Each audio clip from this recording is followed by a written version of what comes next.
Welcome to the Bonner Breakdown. The Bonner Breakdown is here for conversation, connection, and to find things to celebrate. So get your glass, cup, or mug ready as we celebrate with a cheers to the good report. In today's episode, we have Michael Tracey, a nationally recognized independent journalist who's been published in major national publications. Michael is traveling across the U.S. reporting on the impacts of the BLM protests. He joins us for a rare sit-down interview to discuss his path in journalism and his current projects. You can find out more about this podcast at bonnerbreakdown.com. You can also support the show and get access to our hosts' afterthoughts for this episode on patreon.com/bonnerbreakdown. We hope that you enjoy today's conversation. Awesome. Cool. Well, Michael Tracey, welcome to the Bonner Breakdown. You're making your trek across this great nation. So awesome to have you on, man. Yeah, I appreciate the invite. Interesting setting we're in. Yeah. And I like the hyper-local vibe, to use a cliche that used to be associated with innovations in journalism. Hyper-local, that's right. Yeah, that's right. But this is kind of hyper-local. I mean, Sandpoint, Idaho. Yeah. Not where you necessarily expect to be doing a nationally, or I guess, I don't know what orientation we're going to have, but even if we touch on national issues. Yeah, absolutely. We do. But I like how people can start up their own little ad hoc shows, even in Sandpoint, Idaho. It's sort of an underappreciated aspect of contemporary media culture that I guess we can kind of lose sight of. I'm kind of a media junkie, so we'll dig into it. I really was glad that I follow you on Twitter, which is how I even knew you were coming across the nation, and said, hey, if you're coming into Sandpoint, let's hopefully connect. So I really appreciate you making the time and coming on up here, and hopefully your contacts have been good and such. So I know you've talked to a few people, maybe one or two. I just got done chatting with a couple gentlemen who you referred me to, and that was definitely interesting. So. I have no doubt. I have no doubt. It was interesting. So. Quite the characters. Yep. Come on. Well, so we start off each episode with what we call the good report. And so one of the things that is a frustration of mine is that, most media pretty rarely get good news. Like it's not really a focus. It's always, here's all the problems and here's what's happening. So, let's make it personal. This whole thing being hyper local, we want to make sure it's personal. Right. So do you have any good reports or anything that you want to share? Because you've not seen a lot of good news lately.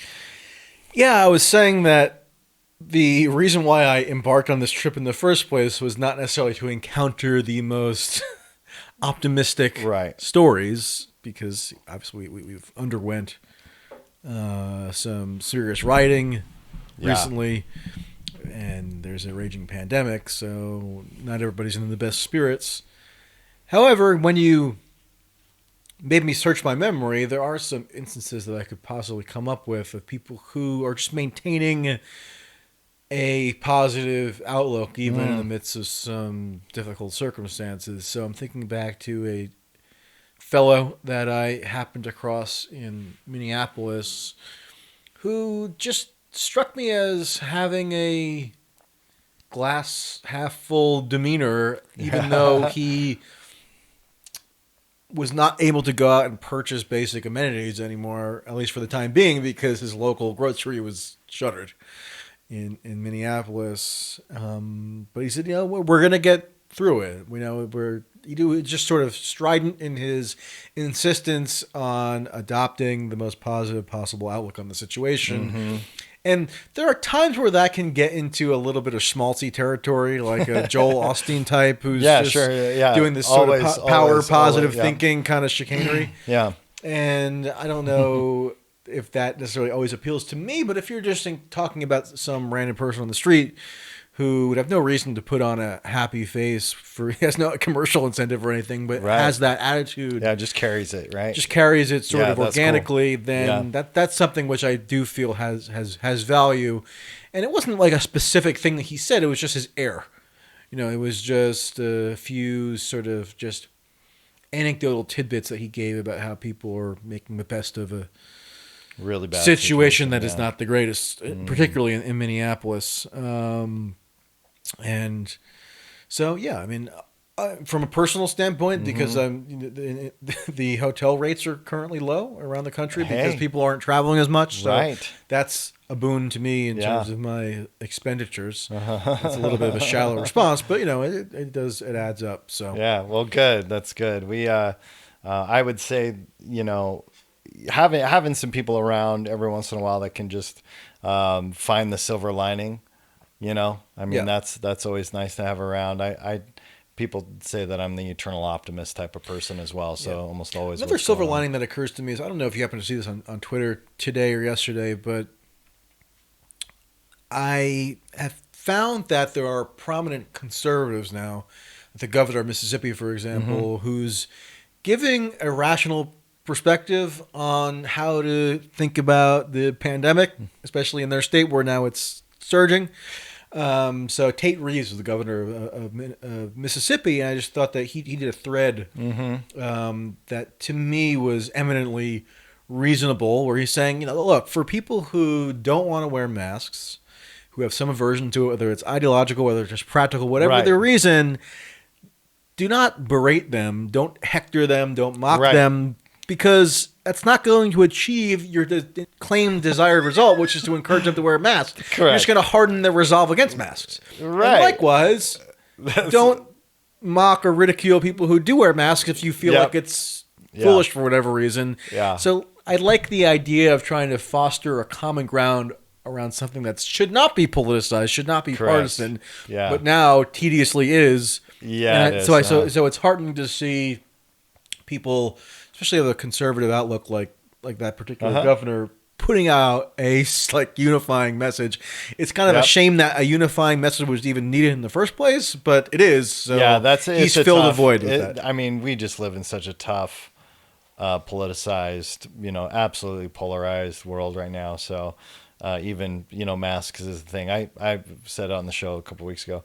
I think that if you're really pro, or anti-masks, and you want your own personal civil liberties to be maintained, then don't get mad at people who are wearing masks. There's no just let it be. Just let it be. My good report was that the lines at Silverwood today were really short. I heard that actually. I heard rumors. Wonderful. It was wonderful. Of course, COVID-19 means that Silverwood being you got this local amusement park, right? Like about 20 minutes south of here. Yeah, I saw it on my way here. But I didn't. I was a little bit perplexed. Not perplexed, but I just noted that there didn't seem to be a whole lot of action as I was passing by. So I wondered if it had been shut down or if maybe there was less activity or something. But I didn't see the roller coaster en route as I was passing by. Yeah, you got to catch the timing on that. But I'll tell you, all the rides were open. The water park was open. It was, for a day hitting 80 up here in North Idaho, which is nice. People get excited when you get above the 80s. Everybody goes to the water park at Silverwood, and it was like no lines. It was express lane the whole time. It was great. So my little brother's in from Oregon. And so we went and we took both of our daughters up and just played all day, which was a ton of fun. So it's nice having I think that if me so as close. just one guy went and just played by myself in the water park, that might raise some eyebrows. So it might. So you could. I'll probably, avoid that. I'll find other activities. The single guy riding on the last chair on all the coasters over and over. After a while, that guy's probably got some internal issues to resolve. Yes, and he just keeps spraying everybody on the bumper cars. So, yeah, not good. So, I don't need to be that guy. It is a blast. It's a lot of fun. So we had a blast. I'm just really glad that we have that so close. Living up here, it's just a ton of fun. So yeah, I mean, I guess an Idaho privilege is nice summer weather, low humidity, no humidity. It seems. Yep. Whereas other parts of the country, you're just going to be dying. Yeah. So cheers, man. Cheers to the good report. Yes. There we go. I think you already finished yours. Oh. Now it's official. Okay. Good. So I always say it tastes better together, right? So having some good news. So Michael, I wanted to get a little bit of your story. So I've been digging through what I can find historically, and it historically, that kind of elevates my stature. Come on, there you go. Beyond where it is needed. Right, that's I'm not good. a historical figure of any kind. Yes, and so tell us a little bit about your story. So there's two things. Number one, like, where are you from? Kind of like what was kind of your MO growing up, and anything you want to share about that, and then kind of what got you in the field that you're in. My MO growing up? Yeah. I don't know. My MO growing up, I guess, was... I mean, you're East Coast. East Coast, yeah. Right? Grew up in New York? I'm from New Jersey. New Jersey, okay. New Jersey. So, suburb of New York City. Okay. Right now I live in Jersey City, okay. New Jersey, which is right over the river. Uh-huh. I guess I should figure out a way to more cleverly distill my story so that people aren't bored to tears. I mean, I feel like so. I'll move you along. If Okay. It's okay. Yeah. I was definitely from an early age interested in debate, argumentation, learning about history and politics. Like an obnoxious example of that I can give is that I was in an AP government and politics class in high school. Yeah.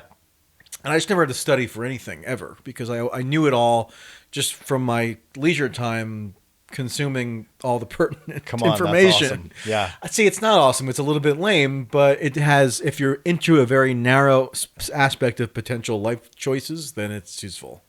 And then when I took the AP in politics exam, I got the highest score ever recorded on the exam, except for one guy who I'm still resentful of, who was a year ahead of me. As you should. But I just didn't have to study for it because it was just organic. It was just naturally what I was gravitating toward in my free time. Right.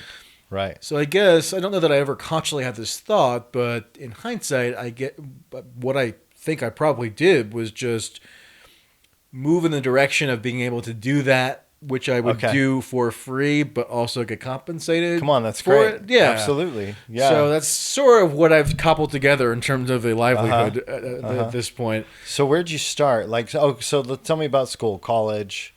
Did you go to college? Yeah, I went to college. I went to public school in New Jersey, then a public liberal arts school in New Jersey, which nobody's ever heard of, so I don't even bother giving the name. But it was a relatively good deal. Didn't go to graduate school despite the protestations of people who thought that if I didn't, it would be a disaster and I would be, I don't know, living under a bridge or something. But I'm kind of glad that I'm not saddled with hundreds of thousands of dollars of debt. That's smart. Especially because in journalism now, it's a constant learning experience. Like if you're a preternatural learner, if that's just what you're driven and impelled to do, then journalism gives you an excuse to do that every day. Right. And in venues that wouldn't be accessible to you necessarily in like a formal academic sense. Yeah. So going and talking to people, interviewing. For example, I interviewed pretty much every Democratic presidential primary candidate who ran this year. Right. And not necessarily always sit down extended interviews, but in scrums or you just encounter them someplace and like. An academic is probably not going to have that opportunity. Correct. Yeah. And I'm still learning from it. I'm still building a foundation of knowledge from that. So this is sort of my own personal self-directed graduate school, I guess. No, that's so great. Yeah. Well, and I think that you have to. I think if you're really going to be the best at something, not saying that your aim is to be the best, but, if you're really going to succeed or excel at something, you have to get on the ground. Oh, yeah. And it's a huge problem in journalism, in particular, and I guess media culture, which is that it gets very insular.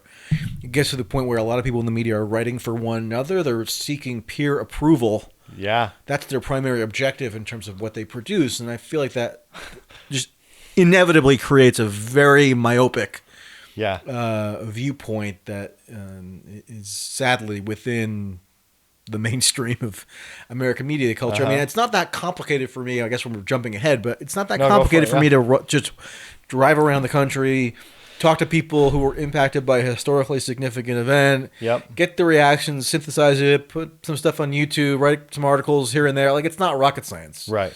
Yeah. And yet, it just seems like almost a foreign concept to a lot of people in the media where it should be just instinctual.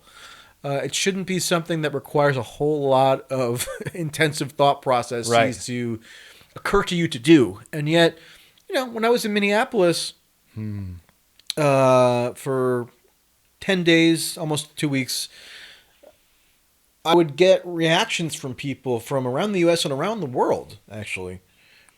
Just because I did one Twitter thread. I mean, I've done some articles as well, but when I was initially there just kind of gathering information, I did a Twitter thread with some, accompanying YouTube videos, etc., just kind of documenting what happened. And I got people telling me that they were just stunned that they hadn't heard about it. Like, how is it that random people in the United States who are relatively attuned to news coverage wouldn't have known that in the major American metropolis is at least partially in ruins? So I'm not going to exaggerate and say the entire place is like that hellscape necessarily.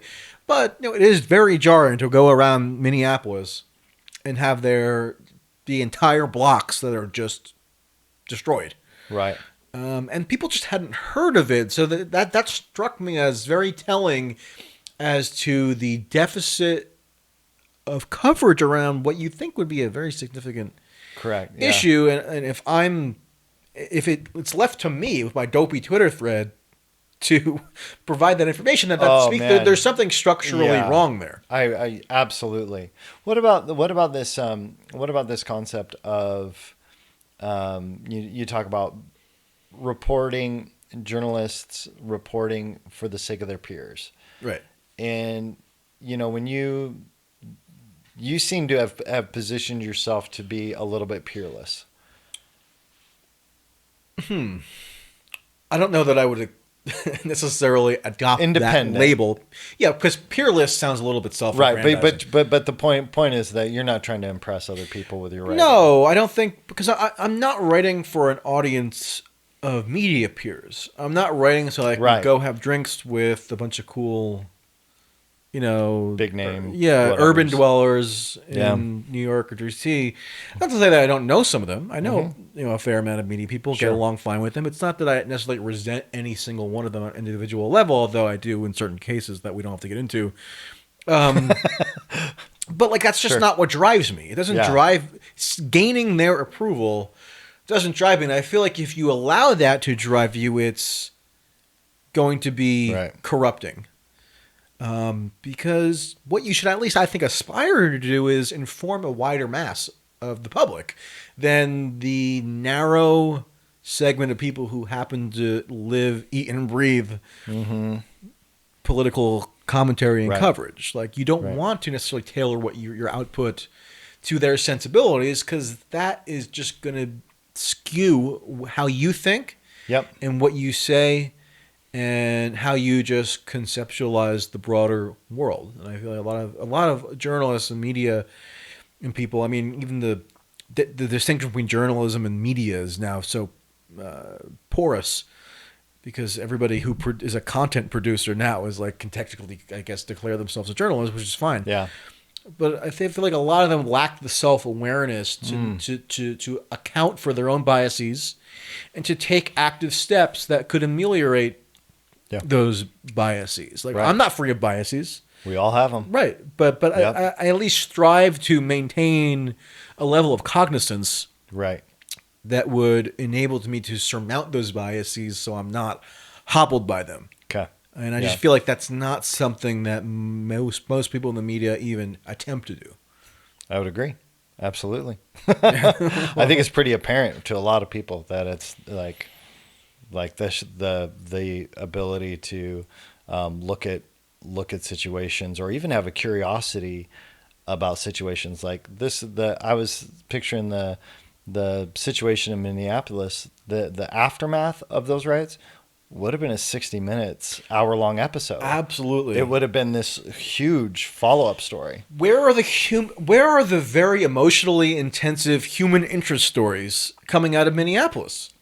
It doesn't make any sense, does it? Well, I mean, I have some theories as to why those stories haven't come about, and it doesn't. None of those theories reflect well on the media. But, and I have a piece coming out about, actually 2 pieces coming out about this, hopefully this week. But I think there's a So first of all, let's establish that you're absolutely right, which is that a major American metropolis undergoing what appeared to have been the worst riots in its entire history. Yep. Would, of course, beget some after-the-fact reportage elucidating the experiences of the residents, of the business owners who had their, hair salons and barbershops burned down, and there was like a little music store that I saw that was Vietnamese, which may never open again. A lot of them. This is another wrinkle in the story. Most, if not all, not all, but many, maybe majority of the businesses that are now shuttered, maybe permanently shuttered, or even if they're open, have had their business drastically reduced, or they're in dire straits economically. So many of them are minority-owned businesses. Right. So you think that would be a formula that would draw the interest of the media content producers, where they could say, "Oh, let's highlight these striving, industrious minorities, many first-generation immigrants, who founded these small businesses." Trying to provide for themselves, improving their neighborhoods in a lot of respects, increasing economic activity, and so forth. Let's highlight them. Let's just tell their stories, and you see almost none of it. And there are some semi-sinister explanations for that.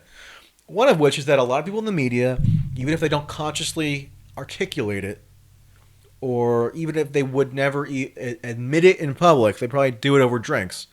But they feel as though if they were to properly report on, if they were to give the full scope of what transpired in Minneapolis, and it's not just Minneapolis. I mean, you should see some places in Chicago. Wow. Even Milwaukee, New York, Philadelphia. And I even heard that there was something in Spokane. I haven't heard much which about it. I haven't seen yet, so I shouldn't even preempt that, but it's possible. If they were to highlight any of this, number one, they fear that it would delegitimize the movement, quote unquote, because who can even define what this movement necessarily consists of? It's very people nebulous. Are trying. You try as you might, but it's so. Yeah, it's really a tough one. I mean, the New York Times declared last week that it could be the largest movement ever, and just in terms of the number of people who have protested in the past 6 weeks. Oh, okay, yeah. So the highest, the largest quantity of people who have ever done street demonstrations could have been the last 6 weeks. Okay, so we're in a pretty interesting period then, if that's true. Yeah. And I have no reason to doubt that that's true. That seems actually very much plausible to me that that's at least just roughly speaking. It seems reasonable. Technically speaking, accurate. Yeah. They feel as though and they're personally invested in the moral righteousness of the movement, and therefore to unearth or to shine light on aspects of the movement that are not healthy, that are not, the greatest thing. They feel like that's going to delegitimize the movement, and that is unacceptable to them. In tandem with that is that they feel as though it could help Trump. There you go. That's the question I was just going to ask. To depict the lawlessness or what have you. Sure. That was very much on display in so many American cities, not just big cities, smaller, mid-sized cities like Green Bay, Wisconsin, Fort Wayne, Indiana. Yeah. I saw the aftermath of the riots. Now, it's nothing Chicago scale, but still, per the standards of that town, like Atlantic City, New Jersey, there were riots. They feel as though that would bolster Trump, and that's the worst offense that many in the media could ever even fathom committing, that you would somehow enhance Trump's electoral prospects. Now, the irony there is that I don't think it even would necessarily enhance Trump's electoral aspects. He hasn't found a way to leverage this societal upheaval to his own political advantage, which is a pretty pathetic for a fascist, if he actually is a fascist, which I don't think he is. But but this would be the most opportune time to go after. This would be it. I totally agree with you on that. One of the things that I think with this whole concept, we'll get you some more water. Oh, that's all right. So I'll just Can you grab him some?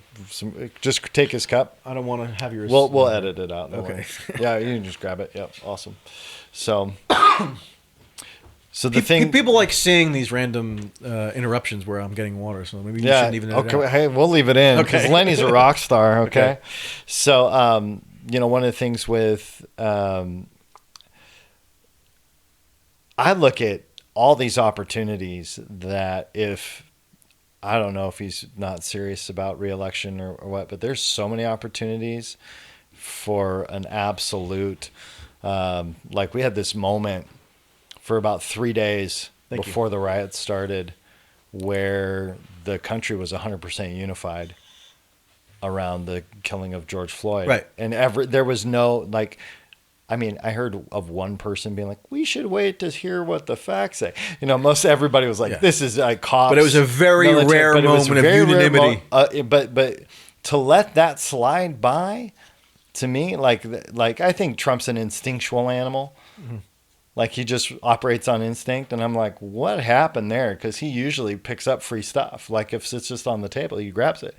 I'm like, wow, okay, he didn't pick that up. And he's not picking this up. Like there's all these opportunities that even to address it in a way that would bring unity as a national leader.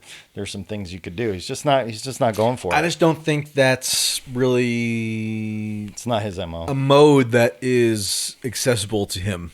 I think, and when he does try to do that, like when his Republican establishment speechwriters hand him talking points encouraging national unity, it just doesn't seem quite right. It doesn't seem natural. Okay. His natural mode is like just ranting at a rally or something. Well, and he goes back to his bullet points that he's got listed in his head that he, seems like he But once that moment of possible national unity was lost or squandered or have you, and then you have the riots, and then you have this very stark outbreak of left-wing activist excess, then somebody who actually is a committed fascist, right, or authoritarian or something, could have been able to marshal that in a direction that would be a boon to his political prospects. Absolutely. Right? But Trump is just so disorganized cognitively and politically that it was opportunity seemingly lost. Even when I go to some of these places, right, in Chicago and Milwaukee, Minneapolis, especially other places, you could imagine a certain type of Republican traveling, visiting these places, surveying some of the wreckage, speaking to some of the homeowners who were in fear for their lives, speaking to the small business owners who have been shattered, speaking, and I'm sure you could also pay a visit to the police union or whatever, which I guess Trump may be a little bit more inclined to do. But he's obviously interested in boosting his support, at least marginally, among black voters, among non-white voters. And actually the polls are showing now that he's losing support among white voters, but gaining to a small extent, but still not wholly insignificant among non-white voters, which is not really it's hard to wrap your head around. Not really what you'd expect if you were just consuming the predominant media narratives, right? Right, yeah. But just go to Minneapolis, tour some of these neighborhoods. I could show you where they are.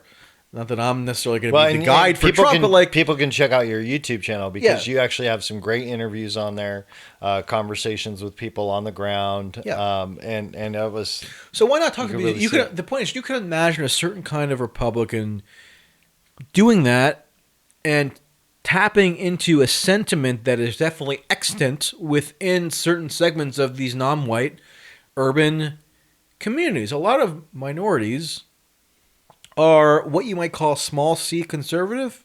I totally agree. Which and that perspective almost never gets represented in the popular media depictions. Well, the minorities that they bring on that they bring on like a CNN or MSNBC or something, they're professional activists or operatives. Yes. And there's a huge gulf between how they perceive events like riots and protests and how your average Joe or Jane in one of these cities perceives them. And those are the people who could conceivably, and maybe in a different universe, gravitate toward a Republican candidate who's emphasizing law and order, who's emphasizing personal responsibility, economic mobility, etc. But for whatever reason, that's just not available to Trump. No, it's not. But yeah, and it was interesting because I have a friend who's a pastor, a black pastor in California, and he's Democrat, votes Democrat, and I'm having this conversation with him, and he's giving me all the talking points about Trump that he's heard. I'm like, go watch his UN speech, So just like you actually need to listen to like, and this was a couple years ago, and he's like, wow, he's against globalism, he's pro-family, he's like you're messing with my head now because he's small c conservative, right? Most of actually there's a huge breadth of minority groups that actually live their life as a small c, conservative. Yeah, and it's especially pronounced among first generation immigrants, where you're building a life, right? So you do feel a certain type of indebtedness to your adopted country, and almost get offended on behalf of that country if there are people like saying they want to burn it down and like destroy all its symbols and topple all its statues and that kind of thing. It's just not even. It's not what it doesn't make sense to them because they actively sought out to come to the United States. Yeah. And but that runs up against other aspects of the Trump persona that they find less tolerable. Sure. Which, is understandable, right? Yeah, totally. Well, let's jump back to you for a second because I wanted to find out, you what was your first job out of school in journalism? What did you do? My first job out of school in journalism was, I'm trying to think back. So when I initially, in college, I started my own magazine. Okay. And so I kind of hoodwinked a think tank into funding it.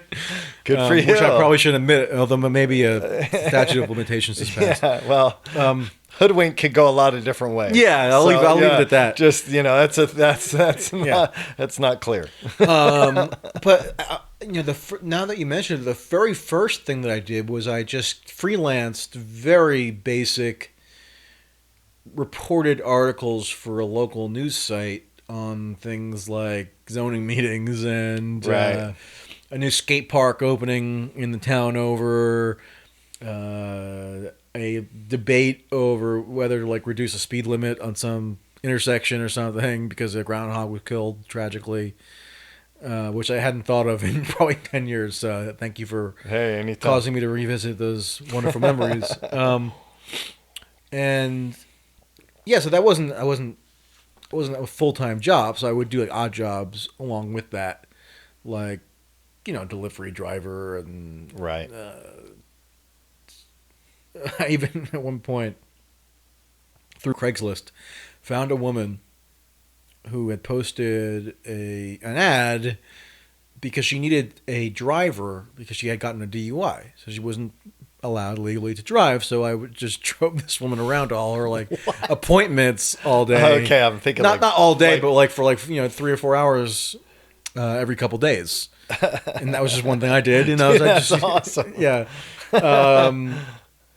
But then the first job that I got where I had to go somewhere full time was the following fall after I graduated at the Nation magazine. Okay. Where it was an intern. I was an intern, but it's like a serious internship program. It's like a full-time job where you're there every day. You're integral to the editorial process. You're fact-checking, and so that gives you a good. I feel like people who want to, not that everybody has to get a prestigious internship to enter the field, but if the weight is on your shoulders to make sure that the facts are checked, that sort of instills in you a fidelity to at least factual accuracy that you can then bring to doing journalism in all its various forms. Whereas I feel like a lot of people enter the field through non-professionalized lanes. Not that there's anything inherently wrong with it, but they're a little bit more lackadaisical about just adhering to factual accuracy than I would like. If you're an alternative media, if you're just a YouTube guy. Right. I mean, if you've never laid awake at night worrying that you got a fact wrong, or again, it'll be blamed on you, and there's a legal liability there. I just feel like that's a useful fear to experience, and have then carry with you as you go forward. I feel like there are many upsides to the ways in which the journalism and media field has been dispersed or has been expanded to accommodate a whole variety of different approaches and attitudes. But one downside is, I think, a little bit less of a strict adherence to just basic fact-checking, which is pretty important in the... Yeah, what's happened with that? Because it seems like we've got alternative facts all over the place in most reporting, where you can find in one story there's this thing, and then the next story is like, nope, that's totally different. Every once in a while you get a retraction or a correction that's buried pretty deep if some of the facts are wrong. But so what's happening with that? Because it seems like it's different. Maybe it's not. Maybe it's always been that way. But it seems like the facts people seem to be playing pretty loose with the facts in media. Well, I mean, facts are... So there shouldn't be alternative facts for something like, the Bureau of Labor Statistics says that the unemployment rate is this on this month. Like, that should not be a fact that's up for contestation. However, you can then shape and characterize those facts given whatever your viewpoint is. If you want to advance a certain agenda, that's fine. I mean, there's nothing to stop you from doing that. But in terms of the core fact, the data point, that should be something to be... But how you frame the data point can go a lot of different ways. Right, which is fine. That's sort of inherent to journalism or writing opinion, etc. Yeah. So I don't have a problem with that. But I do have a problem when people play fast and loose with the facts themselves, and when they don't feel like they have a responsibility if something is going out under their name to ensure factual accuracy. And that is one area where the legacy media still is that's pretty much a central facet of the legacy media. So there are plenty of problems there, but sometimes I see the alternative media where they don't feel like they owe their readership or viewership any kind of fidelity to factual accuracy, and that I find to be a little annoying. I like to kind of fuse the sensibilities of the alternative media and the legacy media into like a happy medium. I feel like that's sort of that maybe is unconsciously what I've pursued over the course of my however many years in this arena. Well, it has seemed like a lot of the alternative media is just re-reporting reports that they got from wherever. Right. And they're not checking any of it. They're just re-reporting. Yeah, that's definitely a problem. I mean, and in terms of my own personal history, man, I always felt like I definitely wanted to cultivate a viewpoint that is unique to me. Okay. But I wanted to couple that with also bringing new information into the world through reportorial tactics, right? Which don't even have to be that complicated. Sometimes I just read primary documents. I don't run around proclaiming myself to be some kind of amazing investigative reporter. I've done a little bit of that, but nothing that intensive or impressive. But if you can go just gather documents, interview people, read primary source material is important. Like, I very rarely, if I read an article that references a primary source material, I'm not going to trust the secondhand characterization of that material when I can go find it myself, which is almost universally available now on the internet. But I wanted to, I wanted to fuse the development of a sensibility that is genuine, that is a reflection of my true beliefs, along with a journalistic style that at least strives to bring some new information into the universe, rather than just repackaging or recapitulating what I hear from various sources. Yeah. No, that's good. So you. What have been some of the big milestones that you've experienced in your career? Milestones? Like when you were like, I felt good to do that. Like, some of those moments where you were like, hey, that's an achievement. That's an accomplishment. I haven't really thought about it in terms of milestones because, again, it sounds a little bit self-righteous, like, oh, I reached a milestone on April something, right? Sure. But, I guess there have been a couple moments. The first time that I went, that I, like, finagled my way into a presidential debate, where you actually do have to have, like, a credential. You have to have somebody approve you to enter. And I got into this big sanctum where all the fancy schmancy journalists are congregated and they're sitting on their computers. I mean, in a way, it doesn't really make sense because the first debates of like that I went to was in 2012. Okay. Obama Romney. Yep. In Denver. Okay. And once you get in there, you feel like, wow, I'm special. I made it into the big debate. Everybody's going to be watching this tonight, and here I am. But then you enter, and, like, it's just a bunch of media people crammed together sitting on their computers. Like, you're not actually in the debate venue. That's a whole separate ticketing process. You're not sitting there watching Obama-Romney debate. You're just in, like, a secondary building or structure that they've set up, and you're watching it on the TV camera. So you might as well just stay home. I mean, the one reason why people do go is because they have a spin room, right, where they send out the surrogates who you can talk to, which I did. I remember I had an argument with Rudy Giuliani, but it has a farcical quality to it. So a lot of times, what I do in going to these events is not because I necessarily feel like I need to be there because of the ostensible purpose of the event. It's because I want to sort of observe the culture around the event. I want to observe, like, how the media are behaving in their pack mentality and just the whole spectacle or sort of artifice of it, Right. Yeah. So that that's cool, man. Going to a presidential debate. I guess. People find it really impressive when you go on television, like national TV. Yeah. Yeah. Which, okay, I mean, it's not that I don't find some value in doing it. You're obviously reaching a large audience. Right. But people get more excited or furious or praiseworthy than I do. I mean, for me, it's just like a thing that I occasionally do. Yeah. But for others, like, oh my God, you were on X, Y, or Z show. It's like, they ask you like tons of questions about it. What is it like?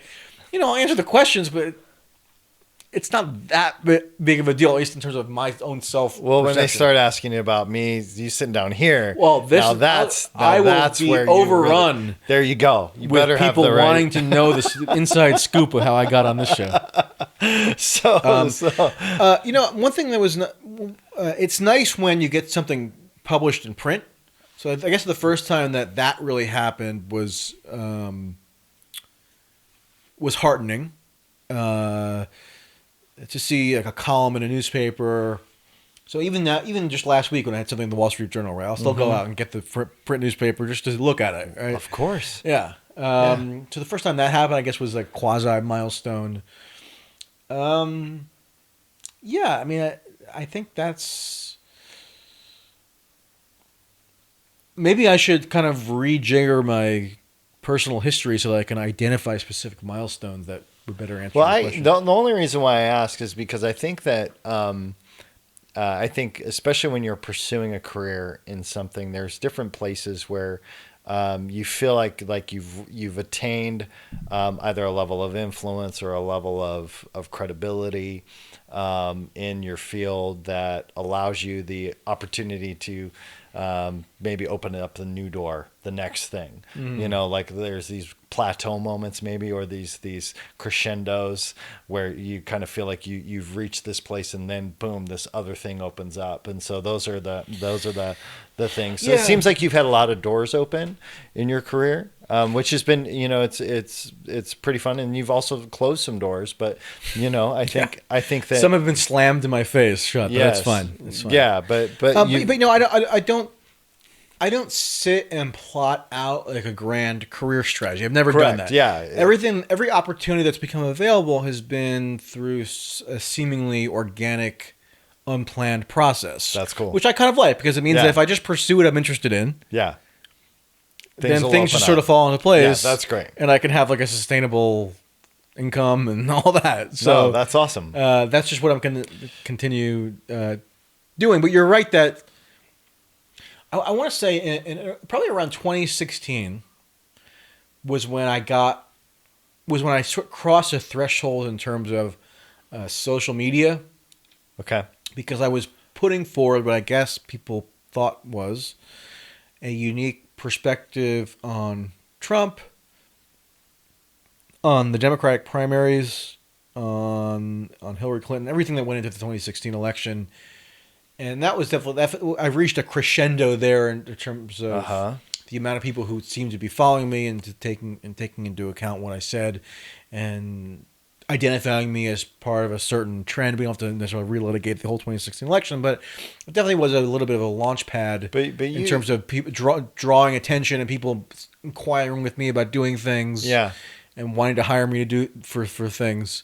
That was sort of an inflection point, to use a cliche that a lot of politicians use. So now in 2016, on a lot of the stuff that pulls up for you online, it shows the Young Turks.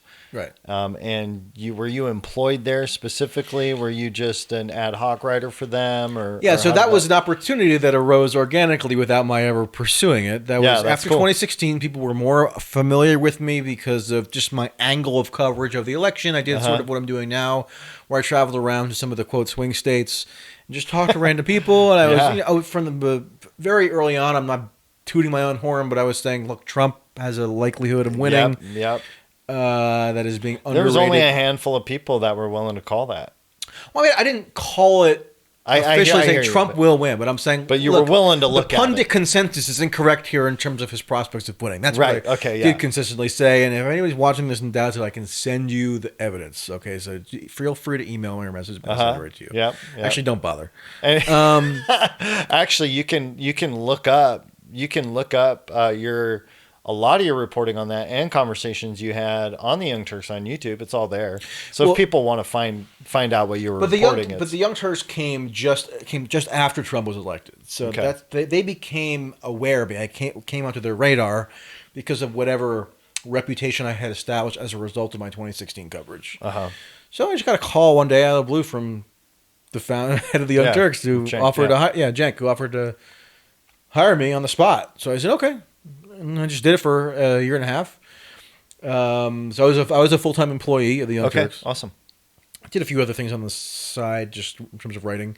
But, my day-to-day attention was on the Young Turks. And part of what I wanted to do, because it was a YouTube-based medium for the most part, but they were trying to broaden out out institutionally and have some more written reporting, different kinds of video reporting. And I did some of that, and a lot of it I stand by. You can go find it. And I didn't have any impositions on the interest of what I was allowed to say. But it's also true that it was a little bit incongruous for me as somebody who was not necessarily a orthodox, quote unquote, progressive with a capital P. Right. So working at a media outlet that is staunchly and overtly progressive in terms of its branding. Yeah. But they were fine with that, so I have to give them credit. I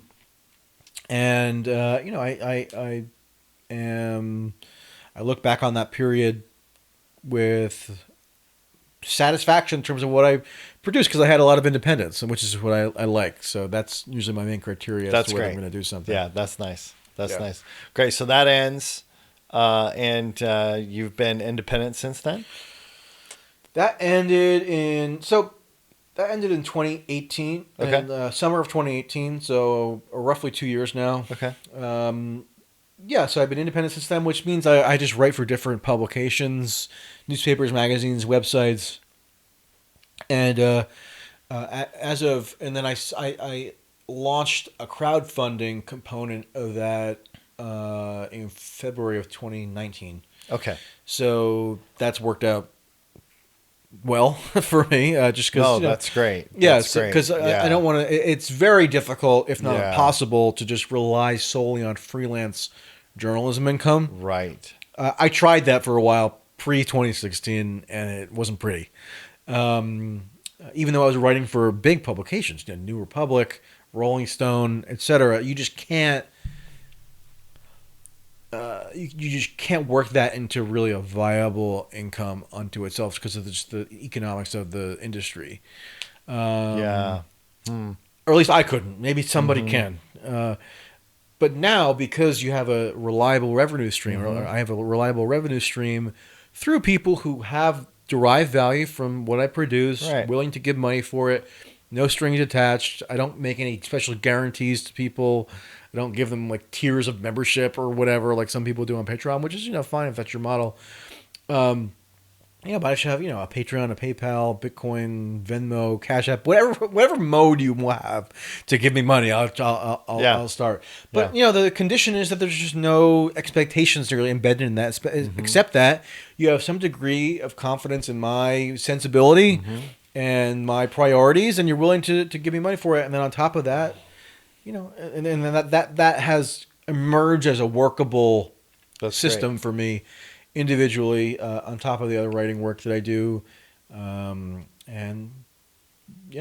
no, that's great. I saw that, and we just started our Patreon here. Okay. Because we gotta make sure everything's happening every month. We had an interesting. We do seasons on the show, and we had some sponsors for our second season, and sponsors were unwilling to move forward for the next season. And we just had. Do they object to the political content, or what was some the reason? of it? I think. Okay. I think that they got. We had some individuals up here that were very aggressive on social media, which I just blocked after a while. Like, usually I don't block anybody, but I'm like, I just don't have time, for it. But and there's a lack of clarity, but found okay, we need to raise some money some different ways. So I do a 15 to 30 minute afterthoughts after each episode. So I'll do a little live stream on Patreon, and Very people nice. can interact, and I'll say, here's my conversation with Michael Tracey, and I'll tell all my real thoughts about you afterwards. So you'll trash me exclusively for the patrons. Exclusively for the patrons. Yeah. That's right. Hey, if it's really good. My patrons don't get anything exclusive. They just do it out of the kindness of their hearts, which that says a lot, actually, because it just means that people like to hear what you have to say. And they love that you're actually doing reporting that doesn't seem to be happening. Yeah, it was sort of similar. Like, I started the Patreon back when one of my main focuses was the whole Russiagate issue. And people were willing to pay even then, not because that wasn't as a result of me going around and unearthing new reporting. It was just the perspective that I applied to the already existing materials, which were so capacious that you really had to have it as a full-time job to follow all the ins and outs of that story. I mean, court documents, congressional testimonies, the whole kit and caboodle. Right. And most people who have normal lives can't spend hours and hours a day reading these, inscrutable reports and things.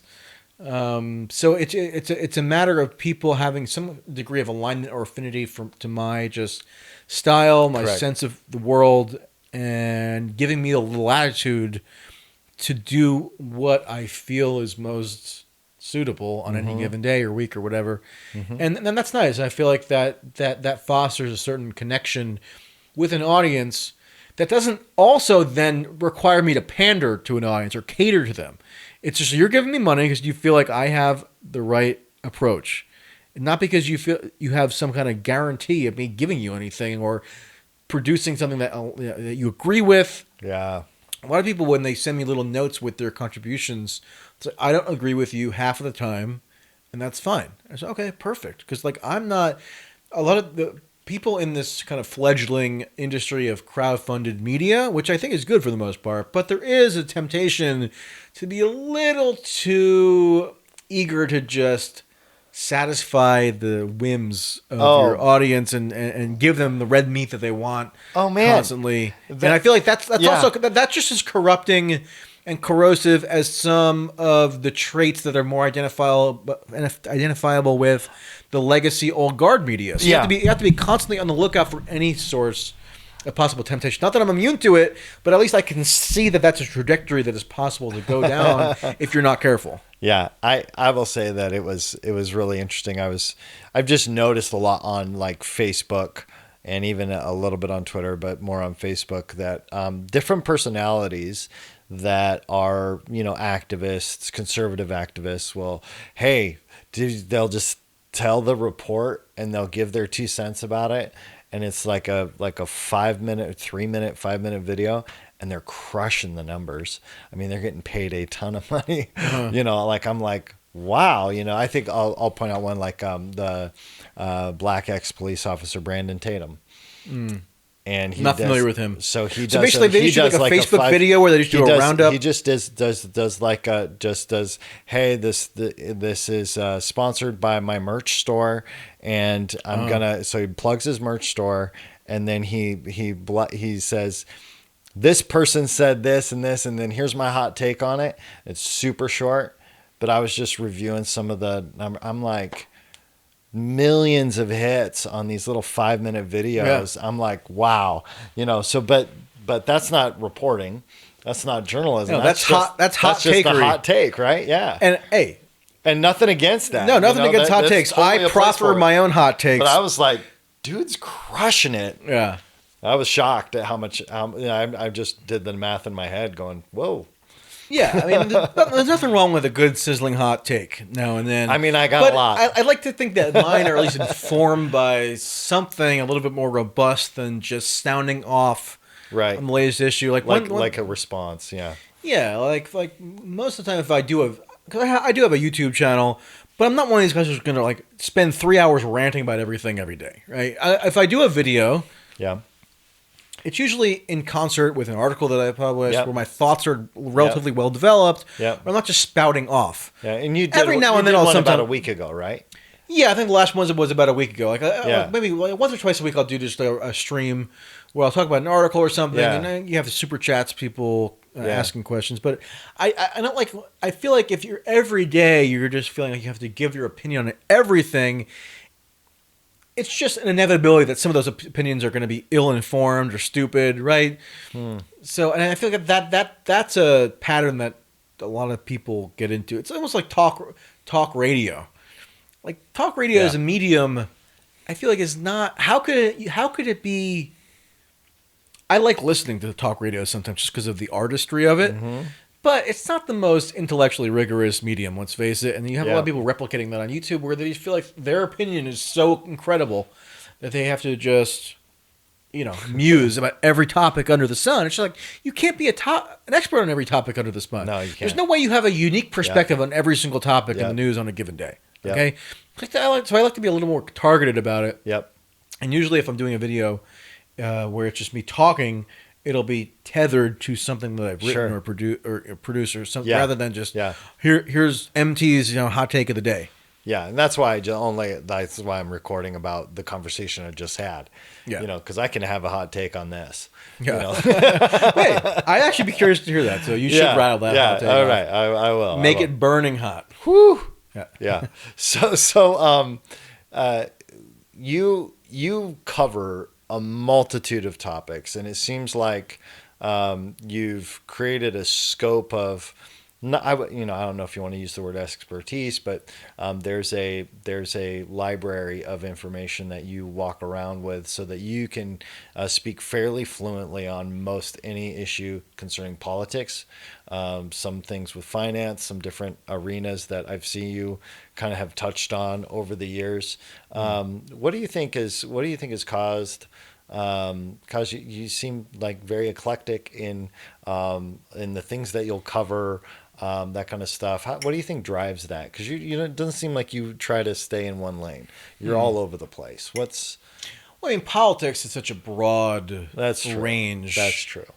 Of topics that sort of quote intersect, to use that term, with an infinitely vast array. Of other potential topics. So. That sort of requires you to constantly keep learning about different new phenomena out there in the world. Mm-hmm. What drives that? I don't know. I feel like I was always a little bit innately curious. Like I would go home every day after school and spend like 3 hours just reading Wikipedia. That was the type of strange child I was, where I would like end up you can ask my high school friends about this. I would end up memorizing death dates. So I would just we would play a game where we like name a date, a death date. So November 22nd, 1963 is the easiest one. And then they have to guess who died on that date. Right. JFK, Yeah. But I could get deeper than that. I'm not asking to play the game. Yeah, so like I was the type of person who would go, I was the type of child who would go on Wikipedia every day after school and just go down the wormhole, which a lot of people do. Yeah. And also, participating on forums back when anonymity was still a thing on the internet. I guess it still technically is, but anonymity was just the expectation. To reveal your true identity in those days on the internet was not unheard of, but very bizarre. If you were to associate your true identity with your online identity, whereas now it's less tenable. But just engaging in a lot of back and forth debate about whatever the topic at hand was. I feel like the sort of that sort of develops some cognitive maybe patterns within me that drives me to do whatever it is I'm doing right now. I'm glad to hear you say that you feel my tastes or my levels of expertise is eclectic. I don't know that I would call it expertise, but I do at least like to be fluent. I always like to be fluent in a wide range of topics. Like one example where I think that was relevant recently is that in analyzing some of the protest activity, I feel like I felt content that I had a little bit of background in studying religion. Like that was that was half of my major at college, essentially. Not half, but it was a big area of focus for me. Okay.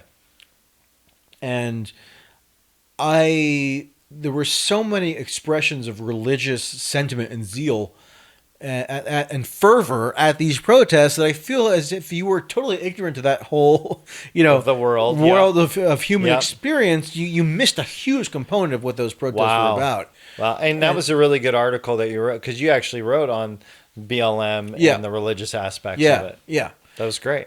Yeah, and I feel like, but in order for me to be able to have written that, I had to synthesize disparate elements of knowledge that aren't strictly within the arena of politics or strictly in the arena of religion, but are this curious overlap that just happened to materialize. But if you don't have the foundation of knowledge to begin with, then you're lost. It's interesting. But I think the most important thing is just critical thinking, and maybe that sounds like a generalization, but you have to develop critical thinking skills in the field that I'm roughly in, or else you just become a drone, or you're just repeating talking points, the old cliche was just you repackage press releases. That's not so much the case anymore, because whoever wants to release a press release can just do it themselves. So you don't need a journalist as an intermediary, but you can still sort of train members of the media to operate as a pack, where they're just kind of validating one another's presuppositions constantly. Correct. I just hate that. Yeah. That there's something that's just viscerally almost offensive about that to me, which is why I am strident in my reluctance to engage in any behavior which resembles it. Yeah, so I was going to ask you what you think the biggest issue negatively at the moment is in the media. Do you feel like that's up there? What do you think the biggest issue is right now? Because I feel like there's a correction hopefully coming to the media. It seems like the way that things are going can't continue. Like at some point, someone's going to pull the plug on something. Because it's. Well, I mean, don't be so sure. Okay, yeah. See, there's my silver lining guy, right? One thing that like the experts say about the pandemic is that things are going to get worse before they get better, and I feel like something similar probably applies to the media.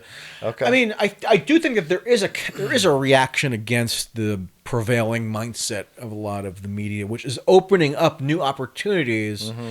For people, largely through crowdfunding, but also maybe starting new publications. Right. I just think that the landscape is pretty expansive and amenable to new entrants right now to present some alternative to what you'd see at some of these more mainline venues. Because you're right, that is going to provoke a backlash. But it also presents an opportunity. I mean, why do people fund me? Totally. You know, yeah. My model here would not have been available in the relatively recent past. No. So I take solace in that to some extent. That's awesome. Yeah. So I still, you talk about, you began with a note of optimism. I think this is actually an optimistic way to look at it, is that notwithstanding the stifling intellectual and political environment that is a definite characteristic of a lot of the media, you have now a media landscape, or just because of social media, because of all other possibilities here, that is allowing people to rise to the top if they're presenting something new and unique and novel. Right. That in a manner that just wasn't possible before. So I wouldn't allow that constricting behavior, which is characteristic of a lot of the media, necessarily inhibit you from thinking that it's possible for you to produce something that's worthwhile. Just given the range of possibilities that are available now. Well, I mean, like I'm loathed by a lot of the media, and yet I can still write for mainstream newspapers and magazines and websites, and couple that with my crowdfunding and my other sort of social media stuff, and it works. Yeah. So if it works for me, I'm not a genius. Yeah. It can work for others. So there's two things. If you're a doctor and you're prescribing it, if you're diagnosing the media, what's the biggest issue?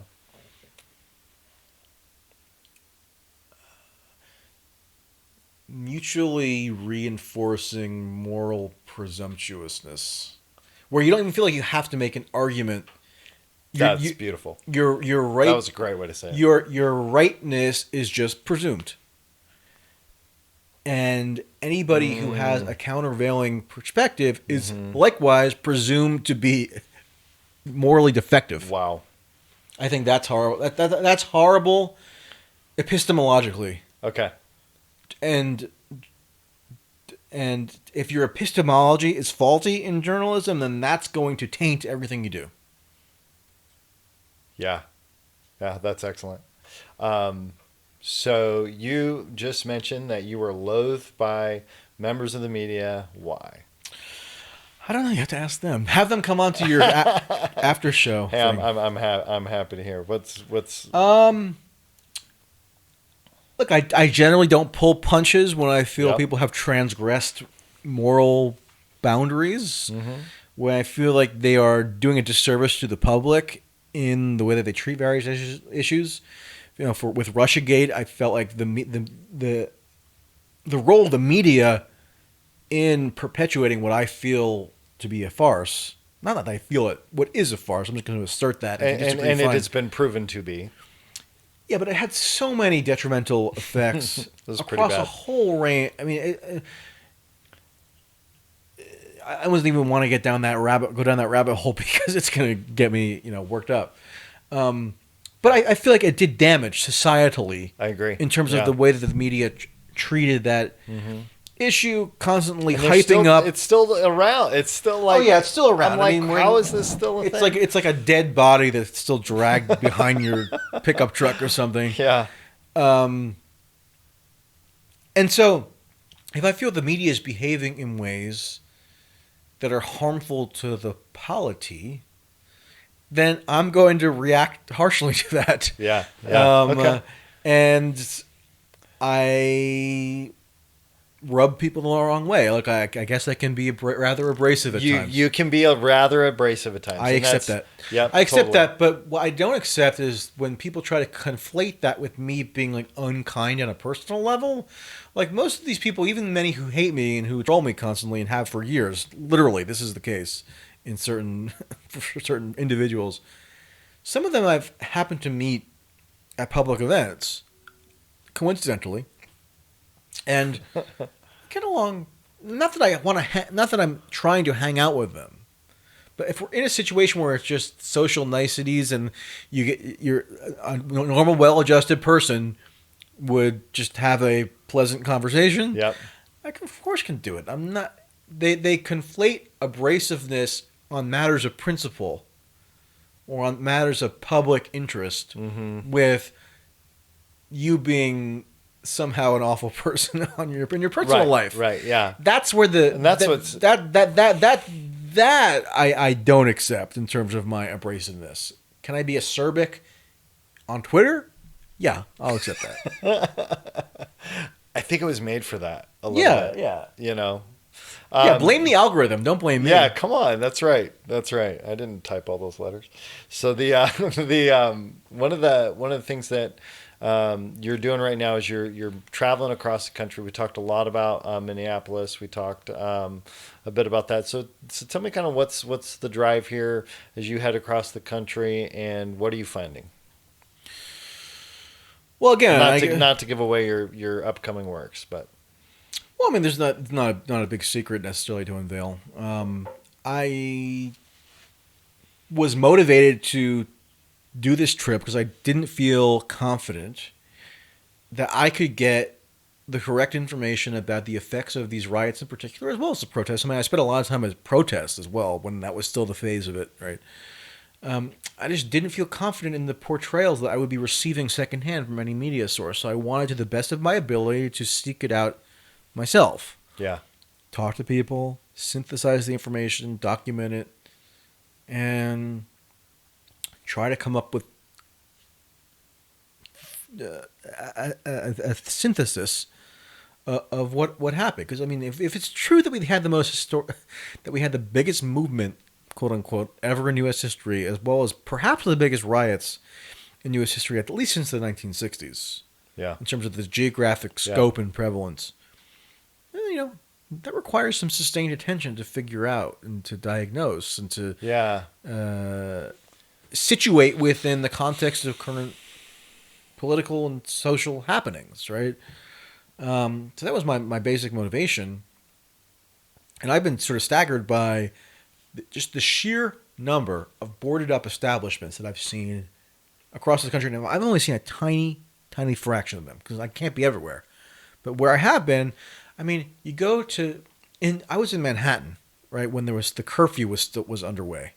And I got into the curfew area and drove around. The streets were deserted. It was completely eerie. I mean, you can't drive around Manhattan and have the streets just be clear. It's just almost unthinkable. So crazy. It's apocalyptic feeling, right? It was apocalyptic. It was dystopian. Yeah. It was block after block after block of boarded up places in Manhattan, in the ritzy areas too, like Soho. Yeah. And then you go to the Bronx, where I also went, and you have a lot of boarded up places in the Bronx too, which is like a destitute area that almost seems like a riot could have happened at any time, in terms of how it just visually looks.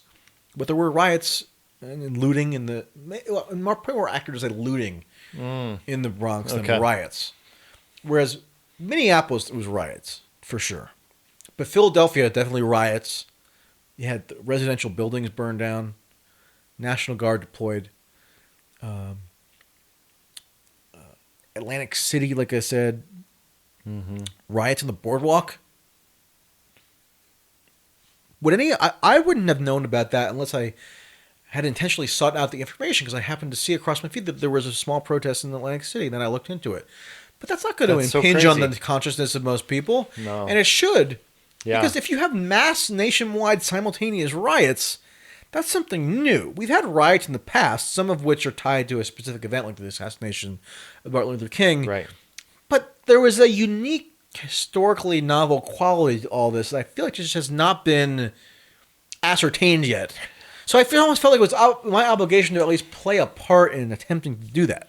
Yeah. And so I was initially just going to go to have Minneapolis be my final destination, but then I sort of reconsidered. So you know what, I'm going to keep. First of all, we have COVID happening right now, which is sort of surreal in its own way. Totally.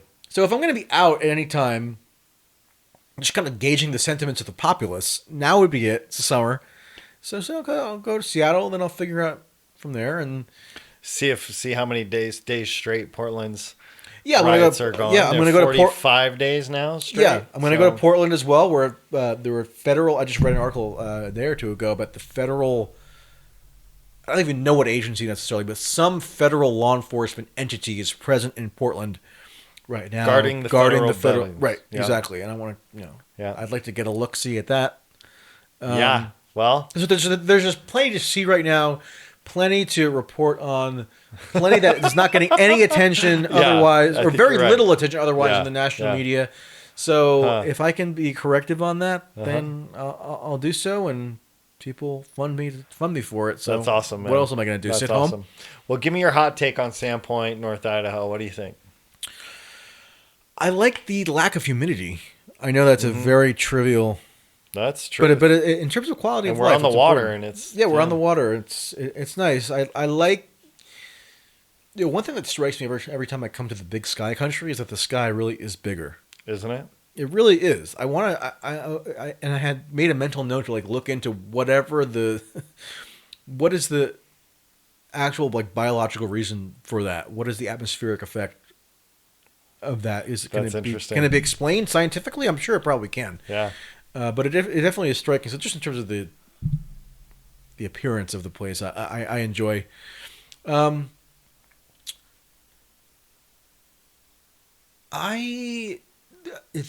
seems to be just a sense of contentedness in the area, a sense of maybe societal cohesion. Wow. That you don't really see necessarily elsewhere. Maybe I'm extrapolating too much from my limited experience. I've only been here a couple of days. But I don't know. I just get a certain kind of vibe in the area that is a little bit more just optimistic in tenor. I think, I think for the average person, absolutely. Yeah. Yeah, I think for those that are stuck in their Facebook groups, absolutely not. Right. Well, that doesn't matter if you're in Idaho or any place else. If you're all stuck in your Facebook groups fighting about politics, you're not going to have the most optimistic outlook. No. Yeah, it is interesting. Go ahead. Yeah, I was just going to say, even a lot of people associate Idaho, I guess, going back to the '90s with the militia culture, and I just happen to Ridge and yeah, exactly. And I just talked to some of those militia guys earlier today, and they just really defy easy caricature. But that definitely is a type that's around here. But they're more interested in communitarianism and looking out for one another than you might expect, given just the reductive portrayals of militia that tend to be what you would get in a mainstream media venue. Yeah. It's really interesting because the national politics between left and right, and I want to get just a couple more things, and we'll get you out of here. It's interesting because some of the national politics stuff, it really creates a huge local divide. Where you sit. It's surprising me how intense the local divide is around national politics. They mentioned that earlier today when I was talking to them. I was like, okay, so do you mean local issues or national issues? Both. Everything is polarized here in Sandpoint, Idaho.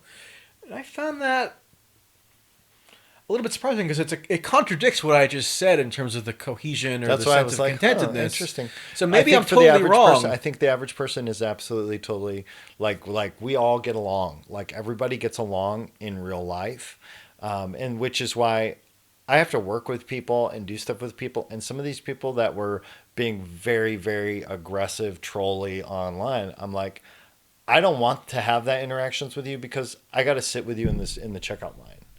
Right. Like, I'm not interested in, this does no good because you're worried about, well, even if it's state politics or whatever, on just enough with the accusations, I'm going to move on.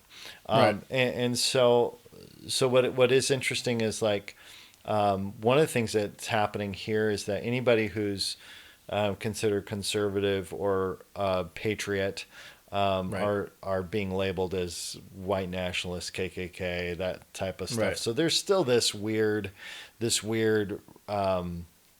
because we have had white nationalists and Aryan Nation, and we still have an Aryan Nation church here in town. It's there's. Oh, is there? I didn't realize that. Yeah. So I should pay them a visit.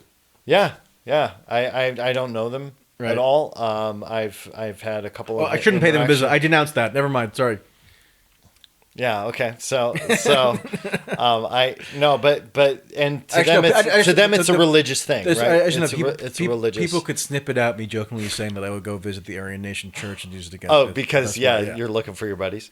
It's pretty bad that the way that social media works, right? Yeah. So I think that there's still some strongholds of that in here around here, but to me, the people who are conflating So the gentleman that you met with today, with being that, it's just lazy. It's lazy. It's analytically inaccurate. So why not just present people as what they actually are?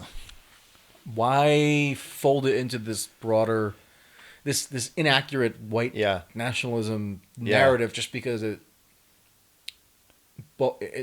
bolsters whatever your sort of national. I think it does. I think the lazy thing is might be accurate, but one thing that I think really might be at play is that it creates a sense of power.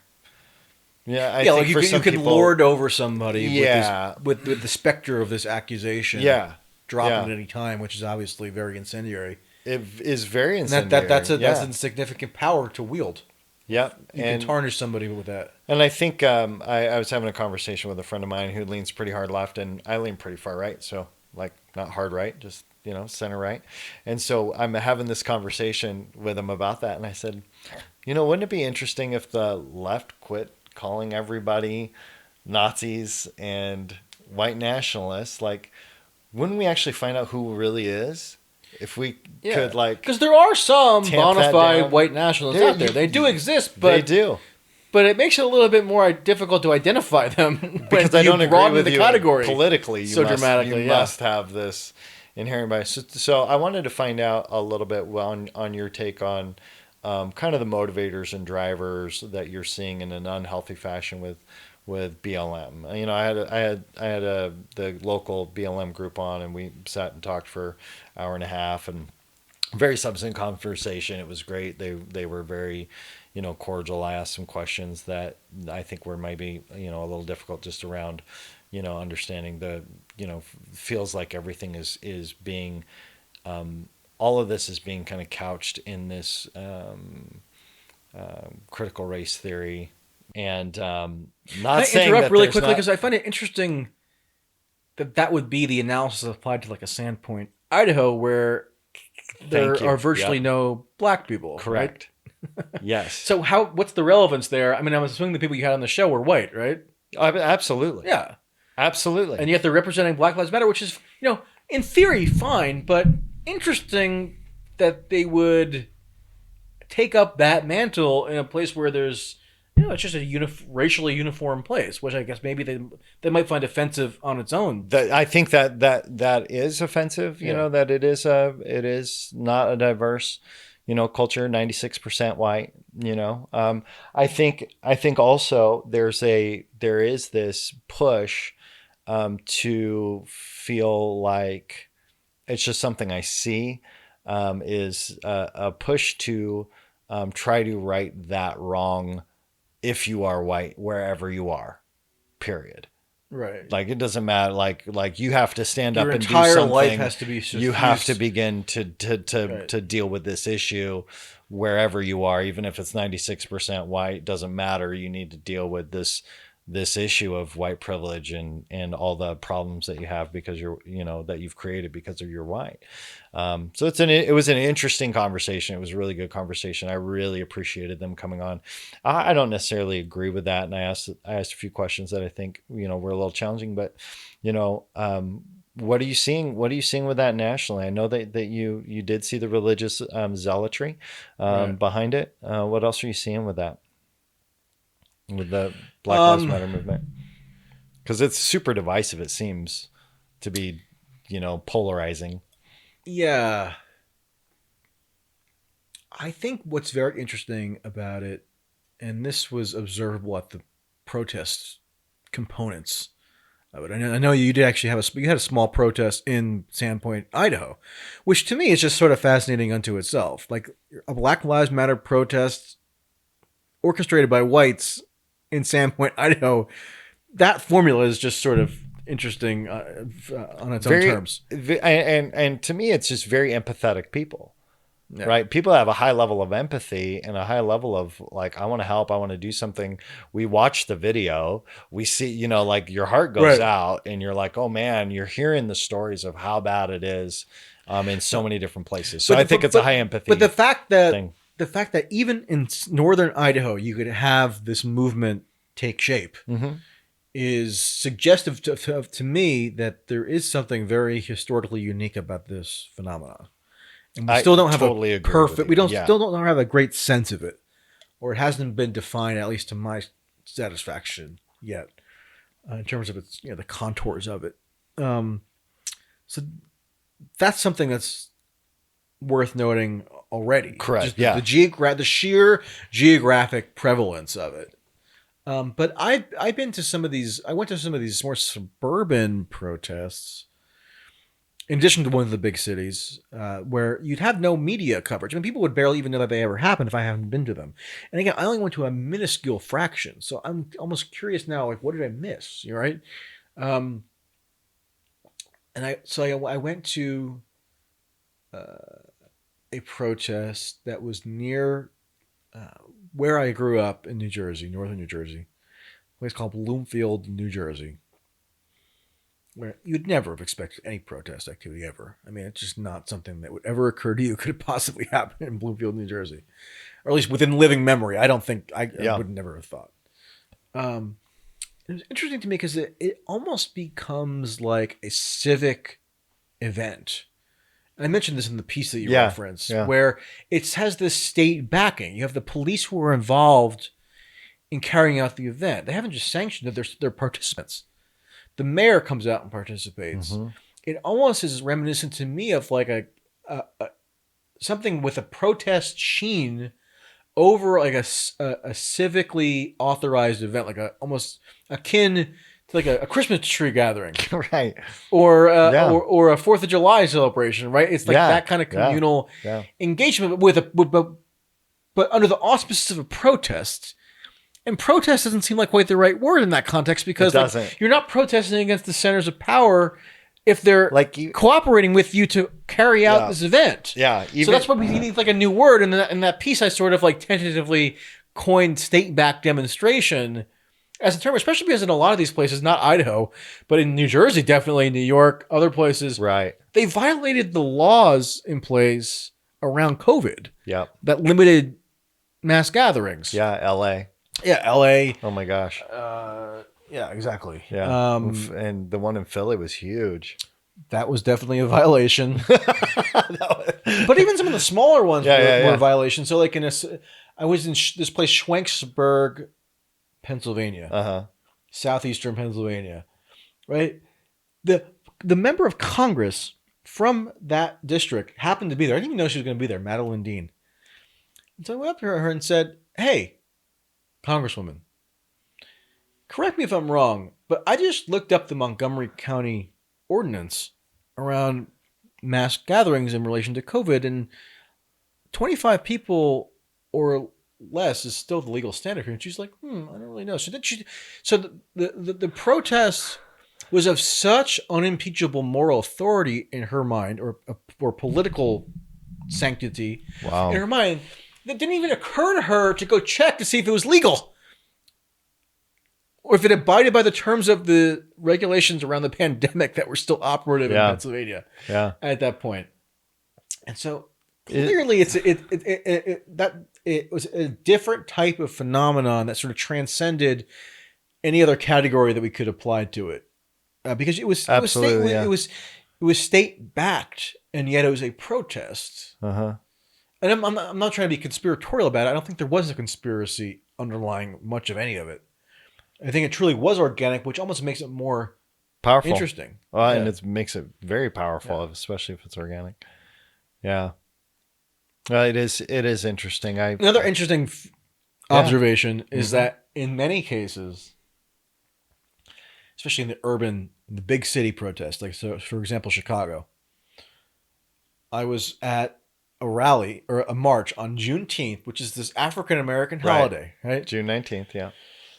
Which, I'm actually in favor of making that a national Yeah, holiday. why Why not? I don't know. Seems like a relatively get it.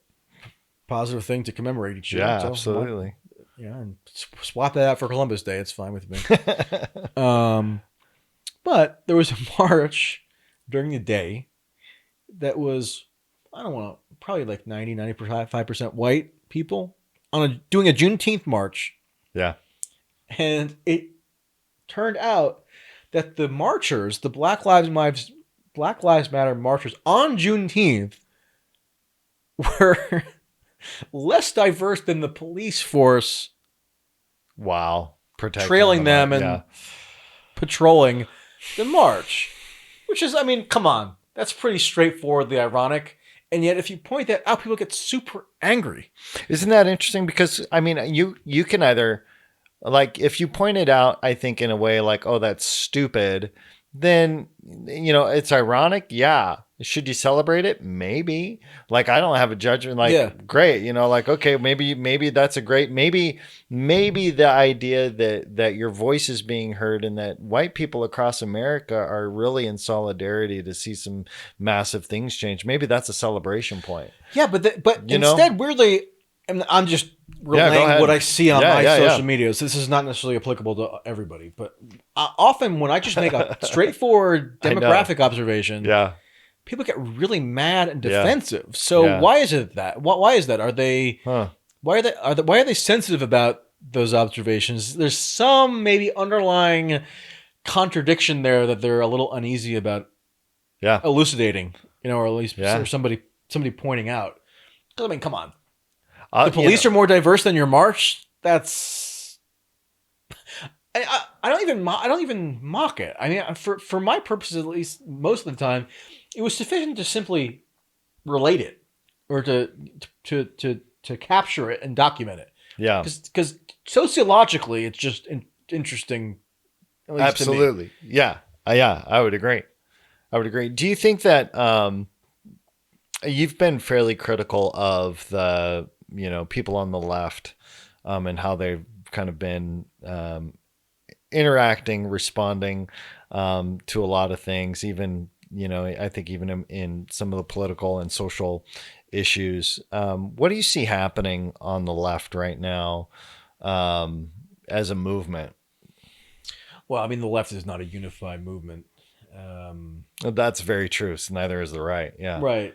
Well, it's interesting. It's going to be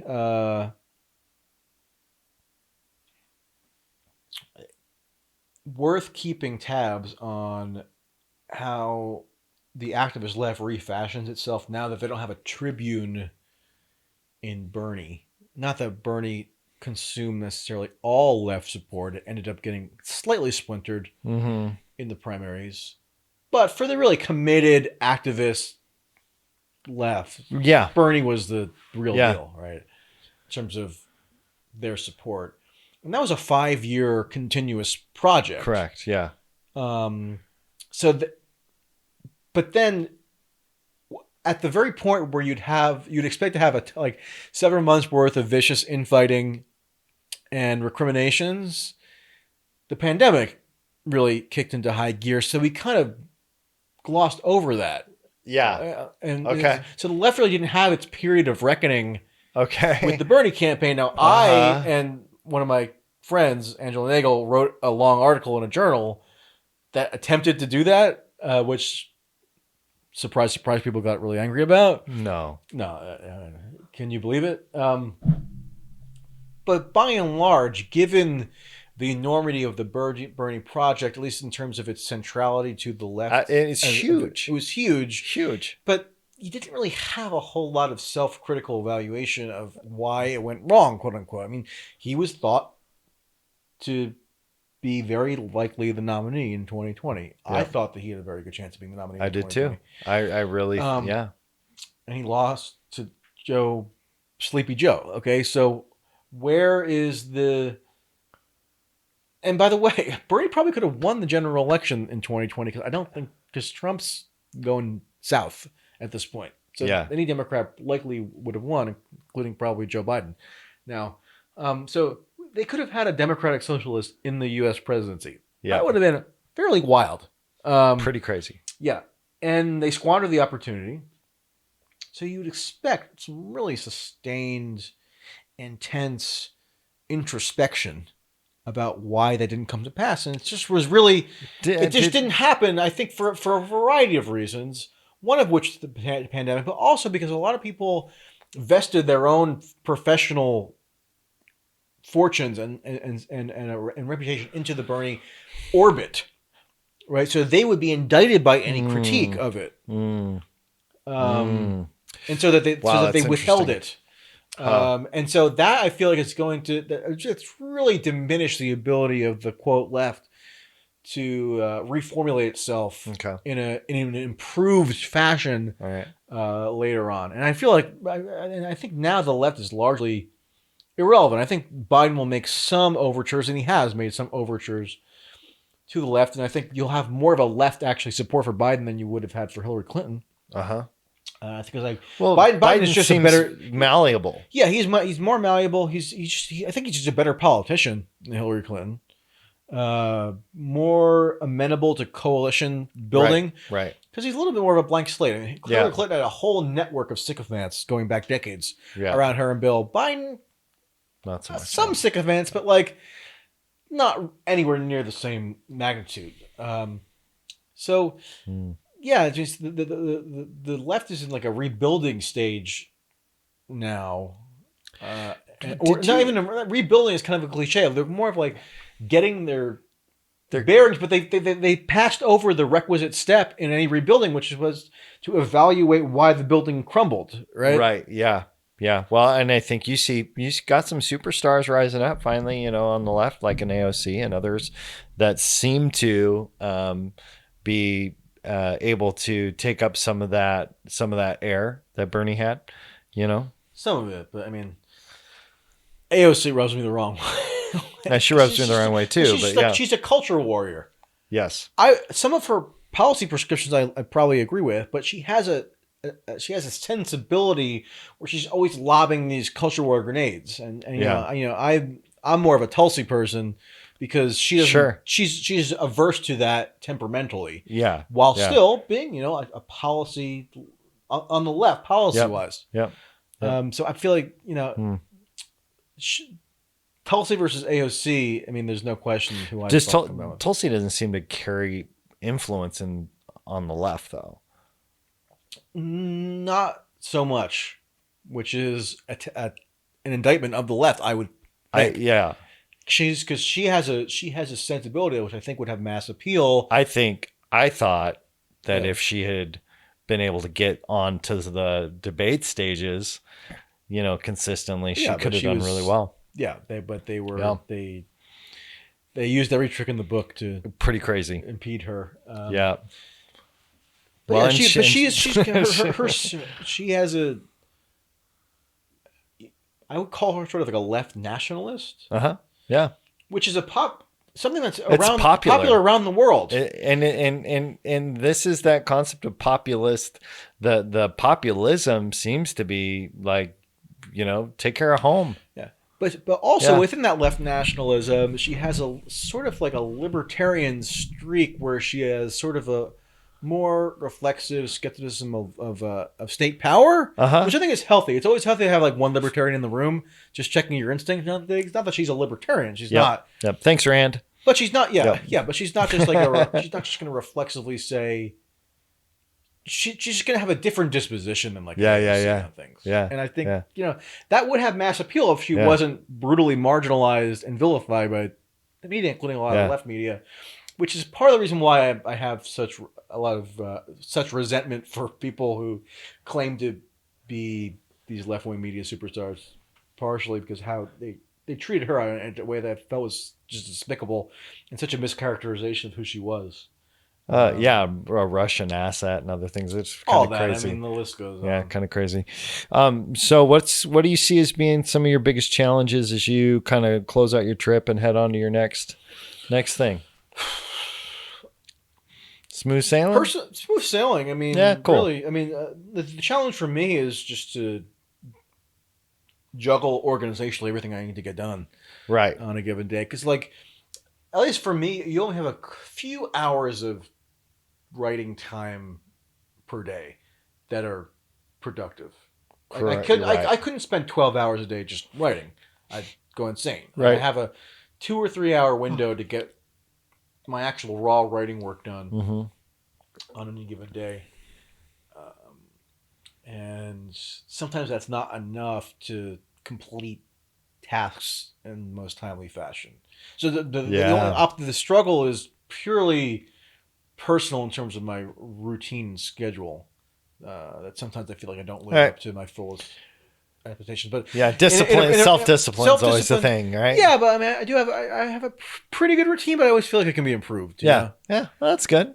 Good. But other stuff is fine. Yeah, good. And then any big plans for once you're done with your road trip? Not really. Play it by ear. I mean, the road trip is probably going to be another 2 or 3 weeks because I have to. Oh, good for you. Get to Seattle and then I have to go all the way back. So yeah. And that's awesome. And I always find interesting things to do along the way. Of course, you mentioned on Twitter one of the best things about being what would you say semi-popular or whatever on. Well, I mean, if you have a large enough following and you just reveal where you are geographically, people will send you loads of recommendations as to where. Do this. Yeah, and it's like you get hyper local recommendations as to what you should do in like a Sandpoint, Idaho. And that's something which is just unambiguously great about Twitter. There's plenty of downsides, but in terms of people just feeding you recommendations about where to go, things to do, what to check out, etc., that are super fine tuned to where you happen to be, like sometimes down to the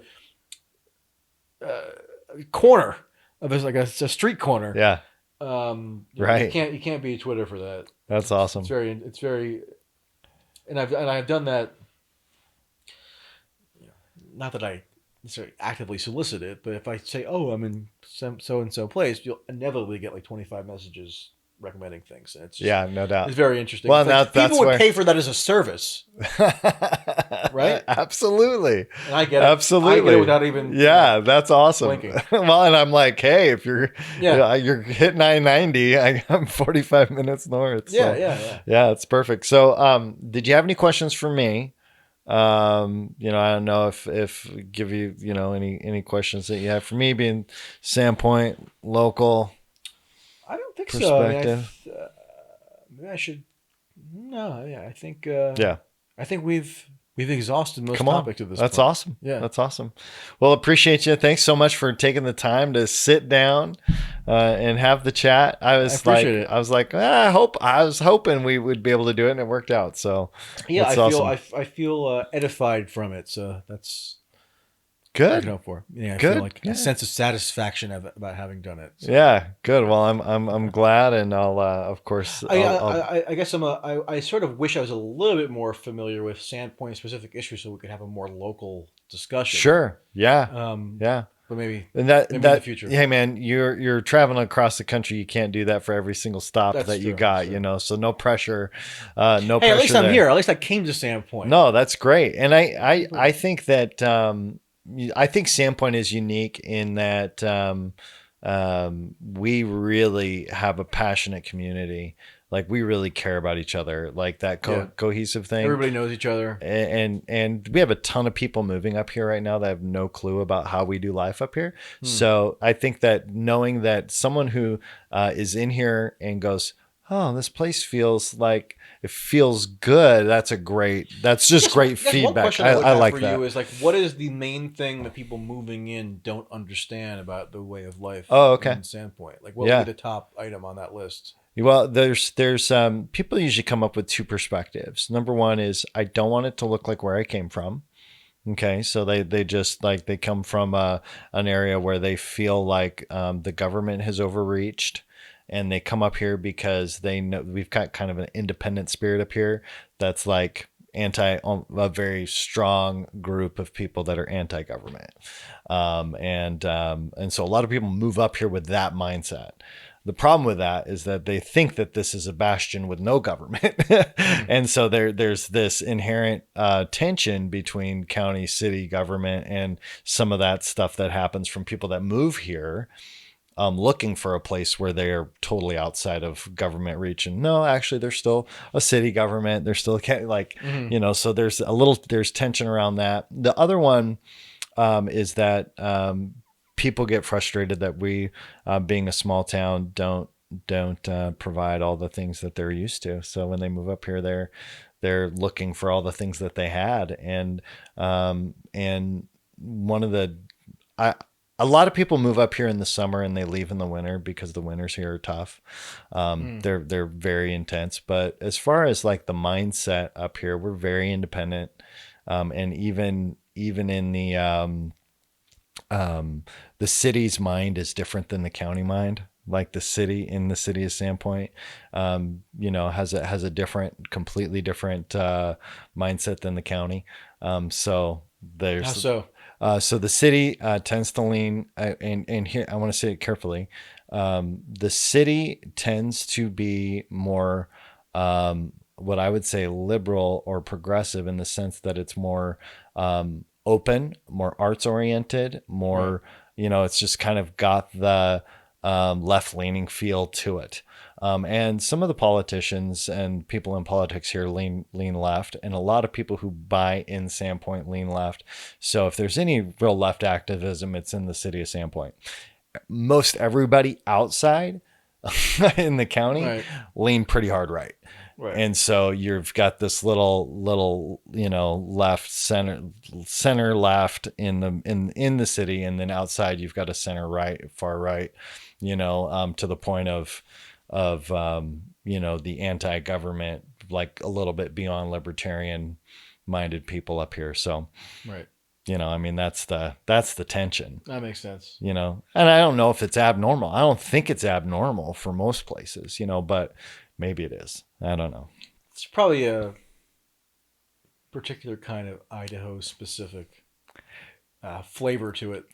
Absolutely, because we definitely have that have the Western, kind of a Western independent, the rugged man, Lone Ranger. Well, that's style. me, a rugged man, as you can there tell. You go.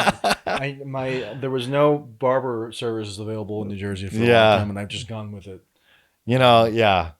And we're glad to still, the pandemic was really late coming here, really late. So, we had 6 cases for 8 weeks or something. And then, the last 3 weeks it's been, but that's expected. So I expected it anyways. So I think we've exhausted our options tonight. Appreciate you. Thanks so much for coming on. I enjoyed it. Awesome. Great. All right. Well, you can check out the afterthoughts. I'll send you a link. All right. Sounds good. All right.